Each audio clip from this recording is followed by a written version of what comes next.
Abraham Lincoln had nothing on Dick Kearney. During huge snowstorms, when it was impossible to drive, Dick walked the 7 miles from his Havertown home to the WCAU TV studios in Ballykidwood. He had originally joined the station at its Chestnut Street location and wound up spending 40 years with them.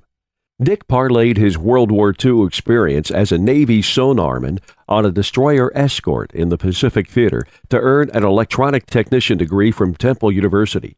He went on to join WCAU-TV, where he participated in many history-making broadcasts, including the live Western drama Action in the Afternoon, John Facenda's newscasts, Ed McMahon's Home Highlight Show, the children's shows with Gene Crane, Gene London, and Pixan, live broadcasts of the Philadelphia Orchestra from the Academy of Music, and remote broadcast of Phillies and A's baseball games.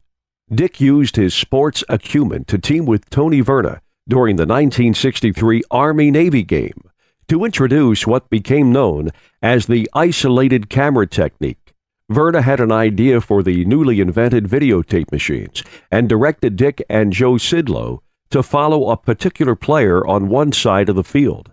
CBS Sports took notice of this broadcast team and led to Dick's working the Masters Golf Tournament, for which his team received the 1981 Emmy Award. Dick was fond of working remote broadcast of Gimbel's Thanksgiving Day parades and Mummers parades. His 3 young sons would meet him at the broadcast truck and watch the parade from the base of his camera. Dick retired from WCAU-TV in 1990 after 40 years of service.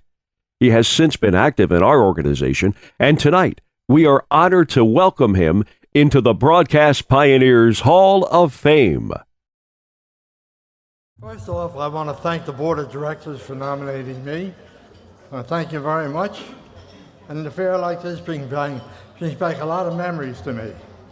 I started with CAU in 1950 after I graduated from Temple and was discharged from the reserves. I worked with John Facenda. I have to read the names off, I can't remember them all. Ed McMahon, Gene Crane, Jack Whitaker, and Bill Campbell, Ed Harvey. We all started out in the business together. The thing of it is, back in those days, we were one happy family. The town invited us to their parties, pool parties, and what have you, and we did that for them.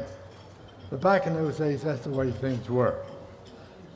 And the other ones that I really work with people like, right here, Walter Cronkite. Every Sunday for a year, I worked with Walter, and I found him to be one of the nicest men in the world. Very friendly, and always brought coffee for the engineers. And I want to also talk about Edward R. Mayer. He started out in the business with us in the early 50s, the moderator at the Philadelphia Zoo. That was before he became person to person. The only problem with him, every time he did a show, you go into the studio or the room, you had to cut the smoke with a knife. One cigarette after another, and I think that's what happened to him. And I also have to talk about, I worked with 3 presidents. One of them was my favorite, and President Jack. He came in to do his show at our studio, and it was when he was running for president. He came, sat on my dolly, and said, "My feet are killing me," and took his shoes off. And when he heard I was Navy and out there in the same area with him, we became buddies. We sat there and talked and talked and talked. They finally came and broke us up and said, "We got to do a show." But when he left, he came over, shook my hand, and he says, "Shipmate." And it stuck with me all these years. And that's about all I have to say. Oh, one other thing. When I retired, the night I retired, I did 11 o'clock news, and a certain news anchor introduced me on the air to everybody and gave them a synopsis of me, and they put a camera on me, which was very, very embarrassing to me. And this man is one of the best newsmen in the world and a great man. His name is Larry King. Larry.